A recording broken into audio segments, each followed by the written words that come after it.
বন্ধুরা, আপনার প্রয়োজন অনুযায়ী বিভিন্ন ধরনের অ্যাপস ও টুলস খুঁজে পেতে অনেক সময় সমস্যায় পড়েন। তাই আপনাদের সুবিধার জন্য আমি একটি ওয়েবসাইট তৈরি করেছি, যেখানে বিভিন্ন দরকারি অ্যাপস ও টুল সম্পর্কে তথ্য এবং বৈধ ডাউনলোড সোর্স এক জায়গায় পাবেন। তো আপনারা হয়তো থাম্বনেইল দেখে ভিডিওতে ক্লিক করেছেন, তাই আপনাদেরকে এই ভিডিও সম্পর্কে আর বলতে হবে না আজকের এই ভিডিওটা কোন বিষয় নিয়ে তৈরি করা হয়েছে। যাই হোক, প্রথমে আপনারা এই ভিডিওর ডেসক্রিপশন বক্স অথবা পেন কমেন্ট চেক করবেন। সেখানে আমার ফেসবুক এবং টেলিগ্রাম চ্যানেলের লিংক পাবেন। আপনারা যে কোনো একটা ওপেন করে নেবেন। আপনাদের যদি টেলিগ্রাম থাকে টেলিগ্রাম ওপেন করে নেবেন, যদি ফেসবুক থাকে তাহলে ফেসবুক ওপেন করবেন। এরপর সেখানে এই ভিডিওর থাম্বনেইলের সাথে আমার ওয়েবসাইট লিংক শেয়ার করা থাকবে। আপনারা সেখানে ক্লিক করলেই আমার ওয়েবসাইট ওপেন হয়ে যাবে। এরপর আপনারা সেখান থেকে আপনাদের প্রয়োজনীয় অ্যাপস ইনস্টল করার জন্য উপরে একটি অপশন দেখতে পাবেন। এখান থেকে আপনি ভিউ অল বাটনে ক্লিক করবেন। এরপর এই পোস্ট সম্পূর্ণভাবে ওপেন হবে। এখন আপনি এই ফটোর উপরে একটা ক্লিক করবেন।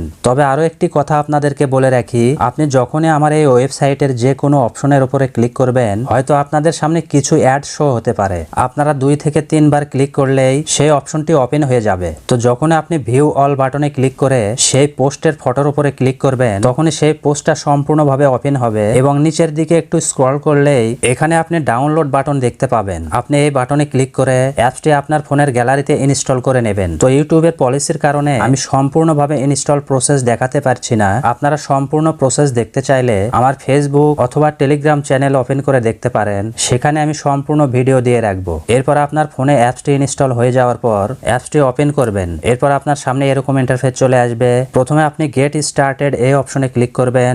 এরপর এগ্রি অ্যান্ড কন্টিনিউ বাটনে ক্লিক করবেন। এরপর এখান থেকে কন্টিনিউ বাটনে ক্লিক করবেন। এরপর যে পারমিশন গুলো চাইবে সেগুলো অ্যালাউ করে দেবেন। তো এখন আপনার ফোনের লোকেশনটা চালু করতে হবে। তার জন্য টার্ন অন বাটনে ক্লিক করবেন। এরপর আপনার সামনে এরকম একটা পেজ ওপেন হবে। এখানে আপনি চাইলে আপনার জিমেইল দিয়ে সাইন আপ করতে পারেন, না চাইলে নিচে যে অপশন রয়েছে এই অপশনে একটা ক্লিক করবেন। এরপর এরকম পপ আপ চলে আসবে। বাম পাশের এই বাটনে ক্লিক করে এই পপ আপটি ক্লোজ করে দেবেন। এরপর এরকম পেজ ওপেন হবে। এখান থেকে আপনি প্রথমে যে বাটন রয়েছে স্ক্যান কারেন্ট নেটওয়ার্ক এই অপশনে ক্লিক করবেন। তাহলে আপনার আশেপাশে যতগুলো নেটওয়ার্ক রয়েছে সবগুলো আপনার ফোনে দেখতে পাবেন। এখান থেকে আপনি যে নেটওয়ার্কের বিস্তারিত দেখতে চান সেটা সিলেক্ট করলেই আপনার সামনে সম্পূর্ণ ডিটেলস চলে আসবে। এখানে আপনি সেই ফোনের সম্পূর্ণ ডিটেলস দেখতে পাবেন এবং একটু নিচের দিকে স্ক্রল করলেই ম্যানেজ দিস ডিভাইস নামে একটি অপশন দেখতে পাবেন। এখানে বেশ কয়েকটা অপশন রয়েছে।